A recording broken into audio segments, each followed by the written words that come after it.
안녕하세요. 유픽입니다. 오늘은 11월 마지막 장이 마감된 금요일이죠. 오늘 하루 시장의 흐름과 함께 이번 주 24일부터 28일까지 수급이 실제로 어떻게 움직였는지, 그리고 11월 한 달 동안 어떤 섹터가 시장을 끌고 갔는지 데이터를 기반으로 차분히 정리해보겠습니다. 한 시장 큰 그림 코스피 조정 코스닥 강세 완전한 K자양 분리. 오늘 시장은 전형적인 K자양 분리 장세였습니다. 코스피는 외국인 매도에 밀리면서 마이너스 1.51% 하락, 대형주 중심으로 약세가 이어졌고요. 반대로 코스닥은 3.71% 급등, 중소형 테마주로 자금이 강하게 쏠렸습니다. 단순히 하루 튀어오른 반등이 아니라 수급이 대형 중소형으로 이동하는 전형적인 테마 장세 패턴이 명확하게 확인된 하루였습니다. 이 수급 포인트 대응은 외국인 매도, 코스닥은 기관 외국인 쌍끌이. 수급을 조금 더 세부적으로 보면 코스피에서는 외국인이 양 마이너스 2조를 강하게 던지면서 전기차, 2차전지, 반도체 같은 대형주에서 자금을 빼냈고, 기관이 약 4,500억을 받쳐주긴 했지만 지수 하락을 막는 수준일 뿐 힘이 크게 실리지 못했습니다. 코스닥에서는 외국인이 오히려 4,800억 순매수, 기관도 6천억을 더 사들이면서 중소형 테마주에 자금이 집중됐습니다. 정리하면 오늘은 정말 딱 한 문장입니다. 대형주는 팔리고 중소형 테마주로 수급이 몰린 날이다. 오늘 움직이는 핵심 테마. 이제 오늘 특징주를 통해 어떤 테마에 돈이 몰렸는지 보겠습니다. 고속터미널 재개발 천일고속. 천일고속 29%대 급등. 고속터미널 재개발 뉴스와 함께 강한 수급이 한 번에 쏠린 전형적인 테마 주도주 패턴입니다. 거래대금도 코스닥 상위권에 올라왔죠. 비만 GLP-1 펩트론. 펩트론 29% 상한권 근접. 마운자로 국내 생산 파트너 기대감이라는 굉장히 센 모멘텀이 붙어 있습니다. 최근 글로벌 비만 치료제 관련주와 같은 축에서 움직이고 있습니다. 인수 M&A CU 메디칼. 비스토스 인수 이슈로 강세. 재료는 단일 이슈지만 지금 시장은 M&A 관련주의 과도한 거래대금이 몰리는 장세라 이런 종목들이 한 번에 튀어오르는 구조입니다. 반도체 AD 테크놀로지 엔캠 링크솔루션. AD 테크놀로지 15%대, 엔캠 13%대, 링크솔루션 5%대. 코스피 대형 3전 하이닉스는 눌렸지만 코스닥 메모리 설계 부품주는 뚜렷한 강세였습니다. 로봇항공 우주 비츠로넥스테. 누리우 성공 우주항공 정책 기대감이 비츠로넥스텍으로 다시 한번 수급을 끌어당겼습니다. 전기차 배터리 대형 약세 중소형 강세. LG에너지솔루션은 마이너스 6%대 하락. 북미 전기차 수요 둔화 우려가 직접 반영됐고요. 반면 엔캠 같은 중소형은 국내 기업 중심 수혜 기대감으로 오히려 강하게 올라가는 엇갈린 흐름이 나왔습니다. 오늘의 주도 섹터 딥다이브. A 재개발 자산가치 천일고속. 고속터미널 재개발은 토지 가치 상승. 임대수익 구조 변화 장기 개발 모멘텀. 이 세 가지가 동시에 붙는 강력한 스토리입니다. 천일고속은 상장사 중 가장 직접적인 수혜주라서 관련 뉴스만 나오면 당일 바로 상한권 근접 패턴이 반복되고 있습니다. 오늘 장에서는 단연코 가장 확실한 1등 주도 테마였습니다. 비만 GLP-1 펩트론. 글로벌 비만 치료제 시장이 커지면서 마운자로에 대한 기대감이 해외 대형 제약사뿐 아니라 국내 바이오까지 거래대금을 끌어올리고 있습니다. 펩트론은 국내 파트너 생산 가능성, 기존 GLP-1 기술 축적, 이 두 가지 스토리가 같이 붙어 있어서 수급이 가장 빠르게 붙는 대표주 역할을 하고 있습니다. 즉 정책 헬스케어 기대감.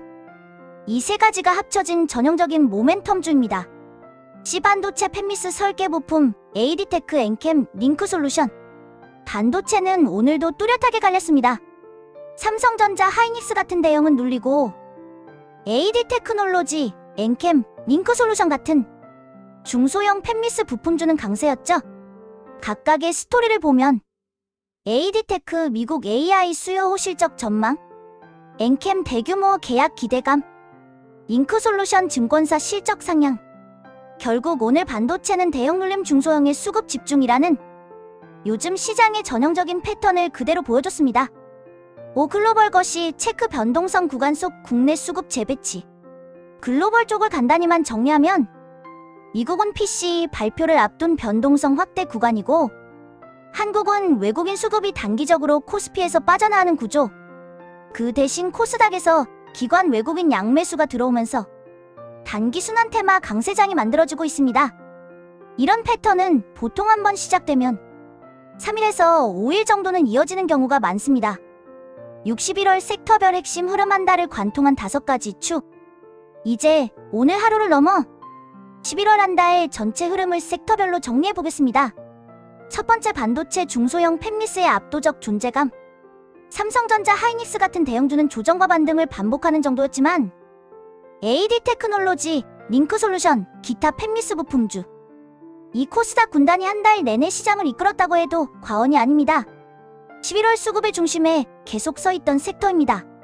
두 번째, GLP-1 바이오 11월 중순 이후 폭발. 펩트론, 삼양바이오팜, S바이오메딕스. 이 라인이 11월 중후반부터 본격적으로 폭발했습니다. 특히 외국인 수급이 직접 들어오면서 단순 개별주가 아니라 섹터 전체로 확산되는 모습이었고 오늘 펩트론 상한권도 그 연장선입니다.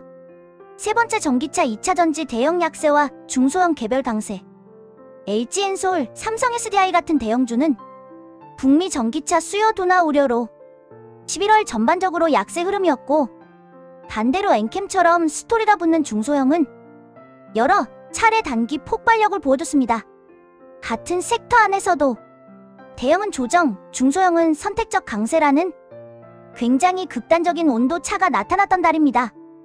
로봇, 우주, 항공 정책 테마의 교과서 비츠로넥스텍을 비롯해서 로봇, 위성, 우주 부품주들은 정부 정책, 누리호 이슈가 나올 때마다 반복적으로 수급이 재유입되는 구조를 보였습니다. 정책 수혜 테마가 어떻게 중소형의 시세를 만들어주는지 가장 잘 보여준 섹터였습니다.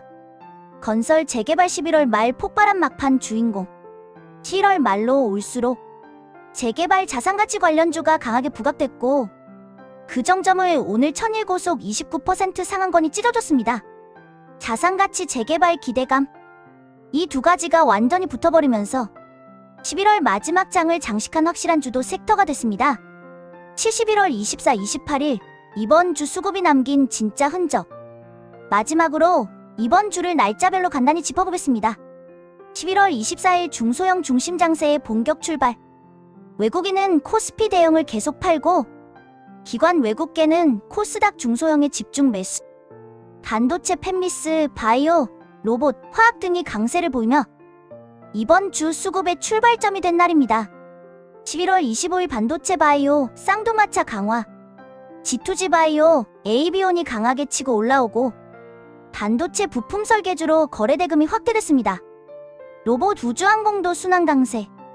이날은 사실상 대형 비중 줄이고 중소형 늘리는 장세가 확정된 날이라고 볼 수 있습니다. 11월 26일 팹리스, 화학, 바이오, 혼조속 반도체 중심. AD 테크놀로지가 강세를 이어갔고 대한요아 등 화학이 반등. 삼양바이오팜은 상한가. 핵심은 명확합니다. 반도체와 바이오가 계속 주도권을 쥐고 있었다는 점입니다.